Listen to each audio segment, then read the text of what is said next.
Hello, hello. Come on in the room. I heard Tabitha Brown. She did that on one of her videos, and I loved it. I love the commentary between her and her daughter. So hello, hello. Hi.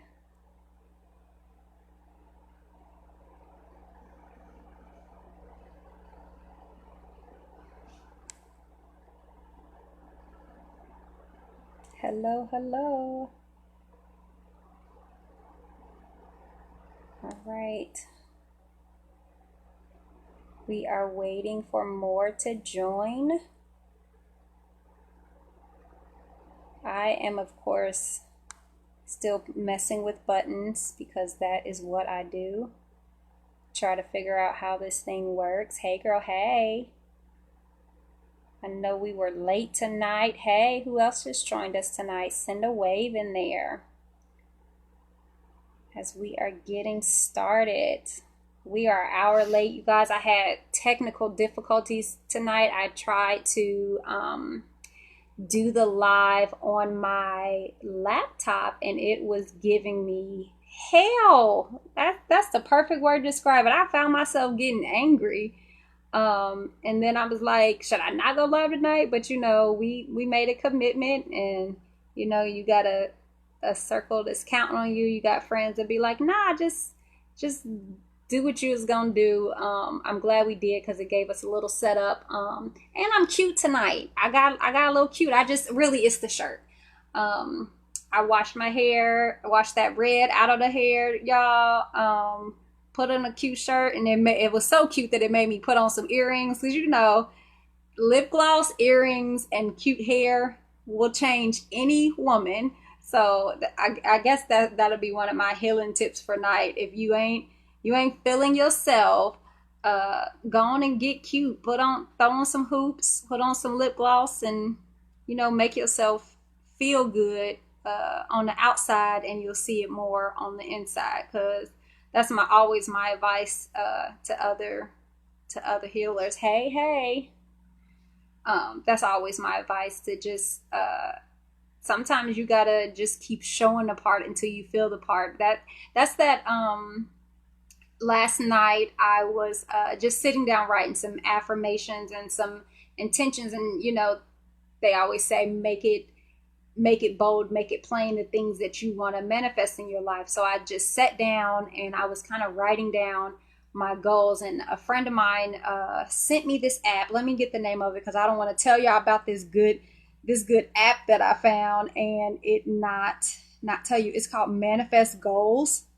And so basically you put in a goal, but not, and it sets a time where you actually read that goal that you have out loud 3 or 5 times out loud, and you kind of talking to yourself like you would be talking to your best friend, but it's to yourself, and you're speaking out loud what you want to manifest, but you're also manifesting your affirmations. So a couple of my affirmation was, my life is filled with joy and abundance. I only allow positive and empowering thoughts, and everything happens for my greater good. So if there is like some things that you need to manifest now, I feel like especially with COVID and everybody being stuck in the house, now is more than ever the time to get those goals written down, get those relationships and that healing space that you are wanting to manifest in your life, and start speaking it out loud. Don't just sit on it. So back to the point of this, when you're not always feeling your best, speak it anyway. Speak positive, because that you put out what you put out is what you want to see. So if those thoughts in your mind are negative, then you feel negative, and your behavior is negative, and your attitude is negative. It starts with the conversation that you're having in the back of your mind. So that's my little healing step for today. Start with some positive thoughts. Write them down. Don't just leave them out to pasture. Put them, hey Kirk, how are you? Don't just leave them in a space where you won't be able to utilize them when you need them, because it's easy to be happy and high when everything is going great. It's in those challenging moments, those small moments where you got to dig deep and find the positivity and find joy when you may be feeling heartbreak, when you may be feeling anger, or you just may be overall having a challenging day. So that's why I got a little cute today. It was cuter than what I expected, because I always want the podcast to be, I want these videos to be casual. Your sister girl still got her glass of wine, because this is our time to just chat it up. So we got over that hump. We are live. We are ready to go, and let's start reading the submission for this week, because I think it's pretty good. I said it's a little risque, but this is reality for a lot of people. So I'll get right into it.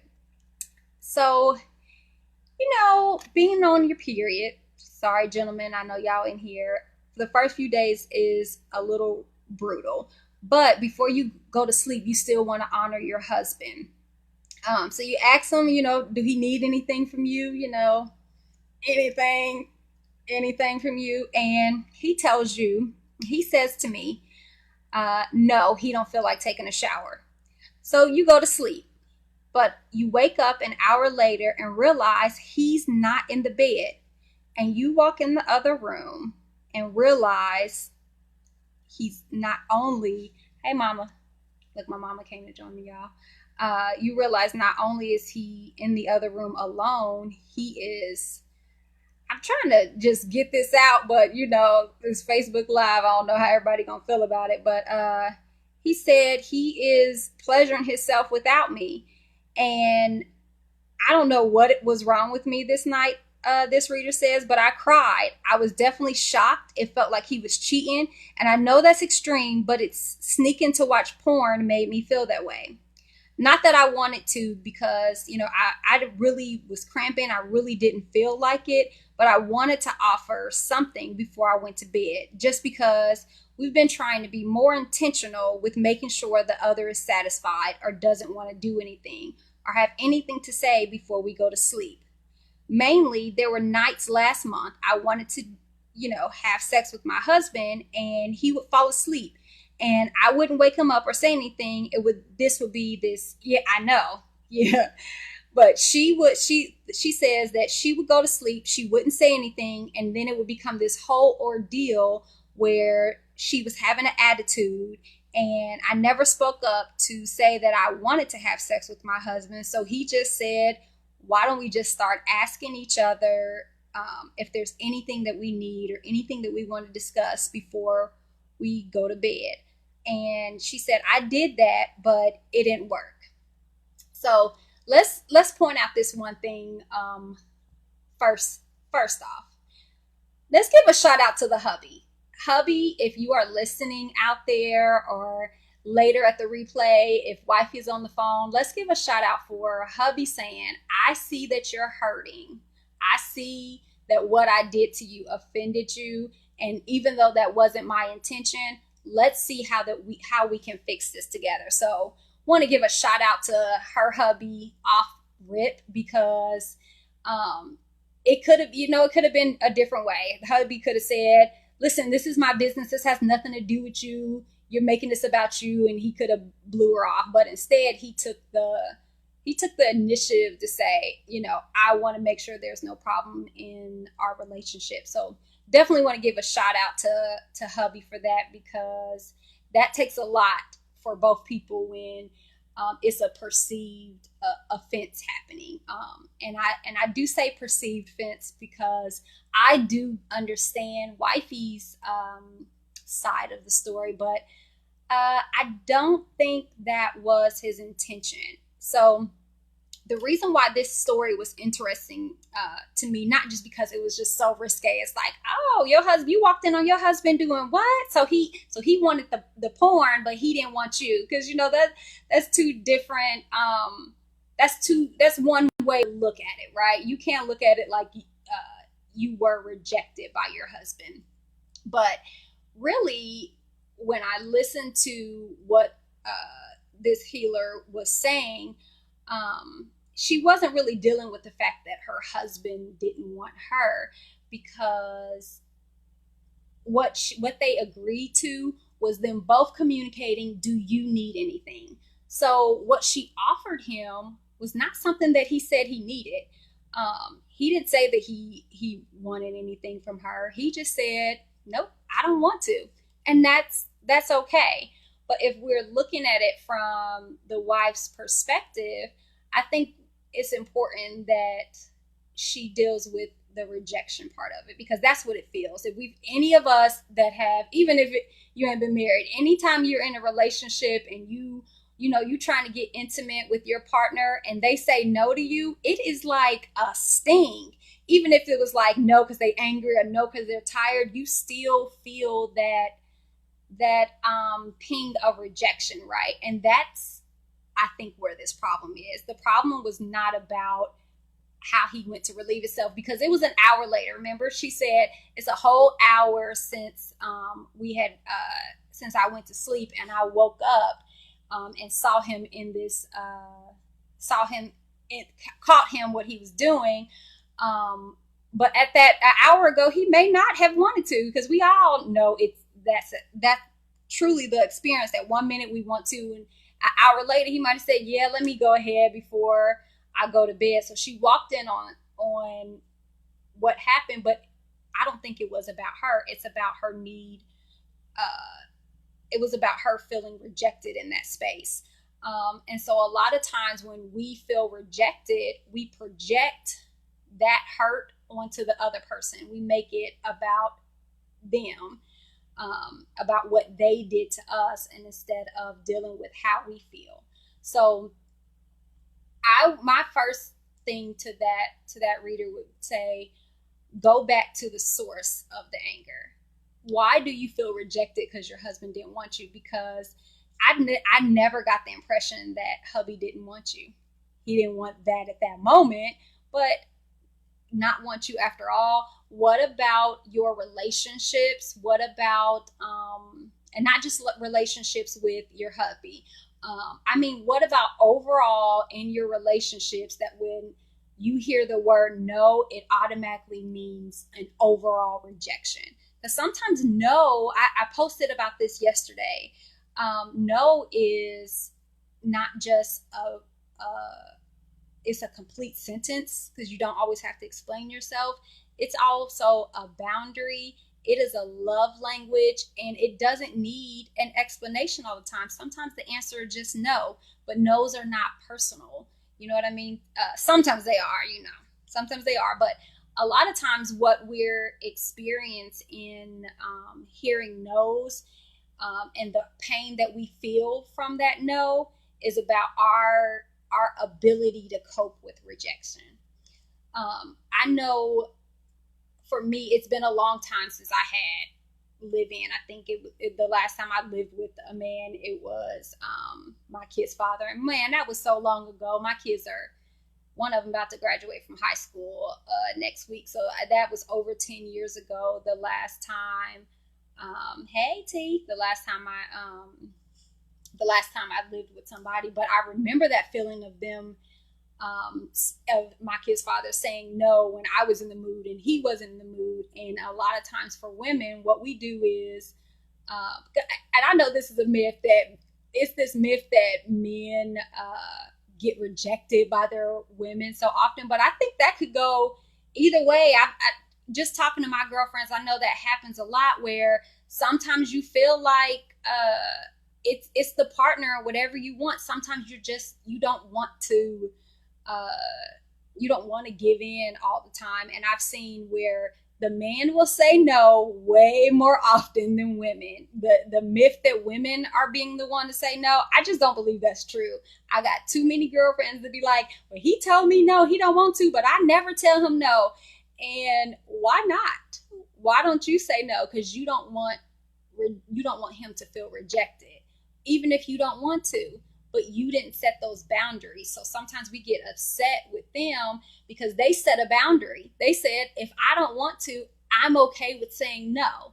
But we set this thing for ourselves that we have to be ultimate pleasers. We have to make everyone happy. And if we're not making everyone happy and doing whatever they want or whatever we perceive that, and that's important too, whatever we perceive that they want all the time, then we're not doing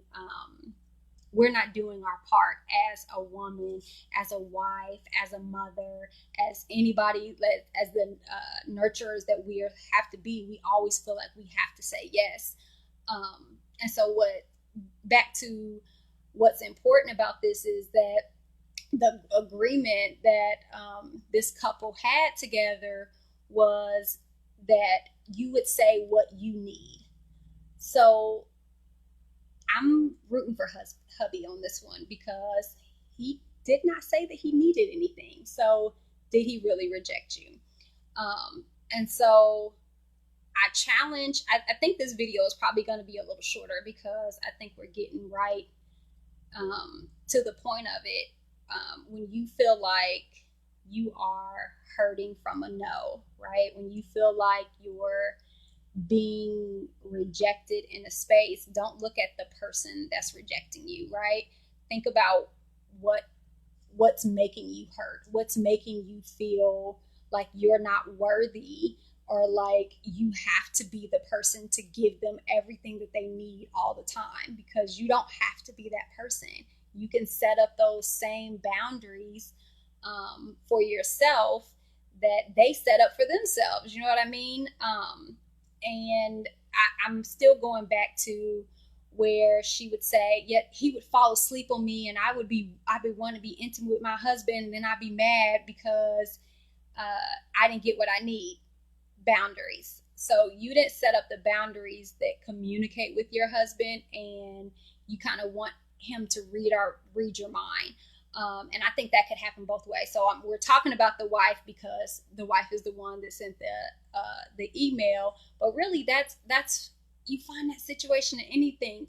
We end up upset, we end up hurt, we end up frustrating because we didn't communicate our needs and boundaries. Now, if they ain't listening to your needs and boundaries, like you done said what you needed and said what you want 50 times and they ain't hearing you, then they're not trying to hear you, and they're not going to. It's going to take a wake-up call for them to choose that. But man, this hubby said, baby, just talk to me. Just tell me what it is that you want. And you got to root for people. And I'm not saying men, you got to root for people that just say, I hear you. I see you. I acknowledge that there is something that I did, whether intentional or not, that hurt you, and I want to be able to communicate with you better about that. I want to open the door so that both of our needs are being met, and so that when I'm saying no, the no's are not about you. It's really about, hey, I don't want to, but it's not a reflection of me saying no to you as a whole. It's not a reflection of me not wanting at a later time. You have to set those boundaries in relationship. So he's showing up the way he always has, right? He's saying, no, I don't feel like it. But if you show up in a way that says, well, I'm going to do it for you, even if I don't want to, you shouldn't even ask him, because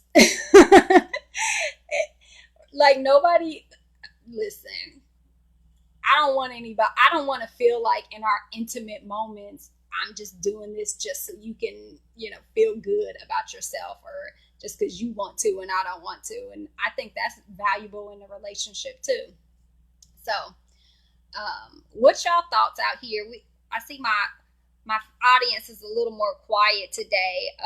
Do y'all has any of you guys been in that situation where you feel like somebody is either projecting their needs on you and lashing out on you, or vice versa, or you feel like you've been in situations where you were angry about one thing, but then it spilled out over other areas in your relationship. And like that, the wife said, she said, I felt like I was just angry about it the next day because I didn't communicate what I need. Any of my listeners, any of my watchers in there, my healers, any of y'all have that experience? Who's out left in the room? Hey Bree, hey Kirk. Oh, I can't see anymore. Sometimes it let me see which one of y'all in there. Sometimes it just be like, nah, I ain't doing that. Hey, hey, hey, hey, those that just joined us, welcome back to the show. So, we were just talking about projecting our hurt and frustration on our loved one. And how do we get to the root cause of why we're hurting for those that just joined us and when we're projecting those issues? Um, yeah, both sides. I mean, in the heat of the moment, when you're feeling those emotions, it's definitely hard to see both sides of the story, right? You see, we, of course, the first thing we're going to see is, how does this make me feel? How do I feel in this space? Why do I feel this way? But I think a lot of times you got to, like, my significant other is a processor. So if I brain dump my frustrations or things that I'm struggling with on him, I be wanting to talk about it right then and there. But what I find is that if I say my piece and shut up, he may need a couple of hours. He may need a full day to process my emotions and then be able to deal with it in his own way. So, look at both sides of the situation. Kirk says, I think we all have been there before, but I listened and I see both sides. So, what would have been your response to wifey here? Would you have automatically got upset if your wife or your significant other, your woman, walked in on you? Or would you just, because some guys, I feel like they'd be like, listen, you need to chill out. Just let me do me, because you get that from guys at times. Coming from you, Kirk, from a male, I just love to hear from my male healers out there. What would you have done in this situation? How would you have either reaffirmed your wife's beliefs? And when I say reaffirm, I mean the response that we give to someone's hurt either affirms that what they're feeling is valid and what they're feeling is true, or it invalidates it, like, that's not what I see, that's not how I feel. And I think sometimes it may suck, but it is our responsibility to dispute false narratives that our partners say in our head. Do you have to do that all the time? But I definitely think that sometimes you have to say, hey, no, this is a perception, but let me tell you what the reality is. So what's your thoughts? What would have been your reaction to your significant other walking in on you?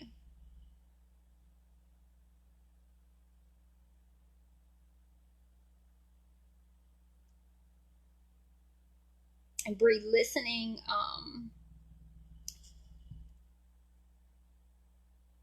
there we go.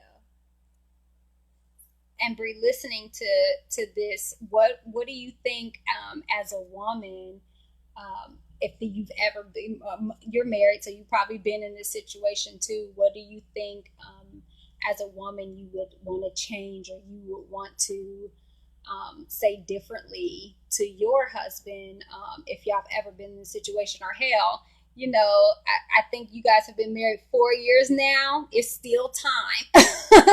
It's still time for these situations to come up in your experience.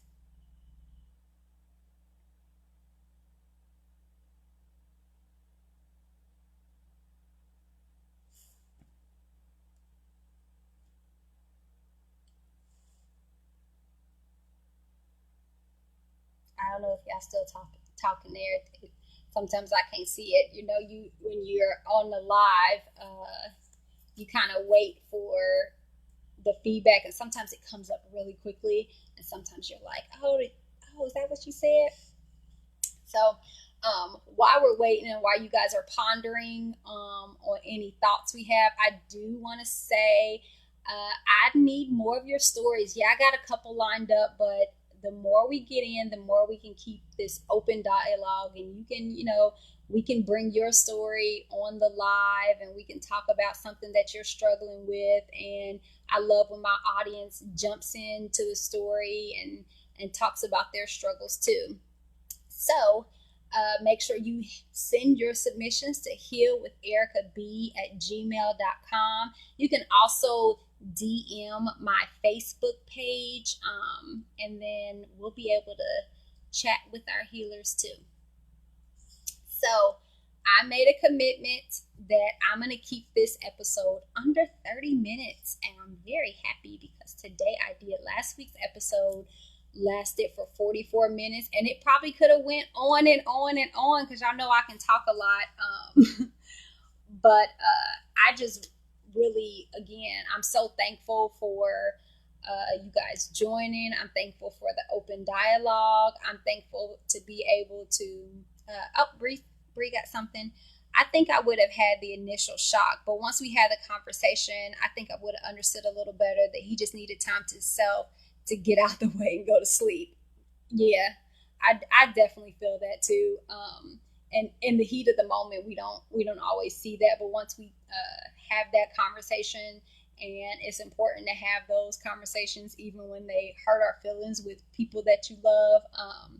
You just get to see another side of it, and you get to be more forgiving and more understanding. And it's an honor to be in a relationship where you can have that vulnerability, where you can have that, be able to have that conversation. Because I don't think everybody is able to have tough conversations and be able to be so open and vulnerable and saying, hey, let me tell you what I need. So that's always an honor. Kirk says, I think it all depends on your approach. If I got caught, then it's time for us to have a conversation about what's needed or try to experiment in the bedroom. Oh, now that's a good point too, Kirk, because there's the side where you just didn't feel like it at the moment, or there's a side where your partner may not feel like you are giving them everything that they need. And I think that's a whole nother can of worms that you got to be able to talk about with your partner. You have to be able to have that conversation of, my needs are not being met in this area. It doesn't mean that I'm rejecting you as a person. It doesn't mean I'm rejecting you as my significant other. It doesn't mean I'm rejecting you as somebody that I love and that I care about. It means there's an area of opportunity, and we have to separate rejection from the entire person to rejection of a situation. And I think that's important too. So thank you. I love hearing my male healer feel feedback. Thank you so much for that, Kirk. So we're going to wrap up today's episode. I appreciate you guys joining us. I just love you guys. Make sure you hit your stories or any situations, or if there's just a topic that you want to discuss. I always love being able to break down like any areas of healing that you want that we can bring to the show. I appreciate you guys, and I look forward to talking with you again next week. So remember, it's all about your delivery. Some people have hidden fantasies about what they really like and afraid to try something. Listen, I think we can all agree that may be true. I think there's always, sometimes you're scared to really say what you need to say to the person or what you want to try out, because there's things that you've never tried that you're like, man, I did see this and that looks interesting, and can you be vulnerable with me? Can we open this door to more? I think, man, Kirk over here with the good messages. You're gonna have to join us again next week, Kirk, so we can keep this conversation going, because I truly enjoy your feedback. So we're gonna wrap this up.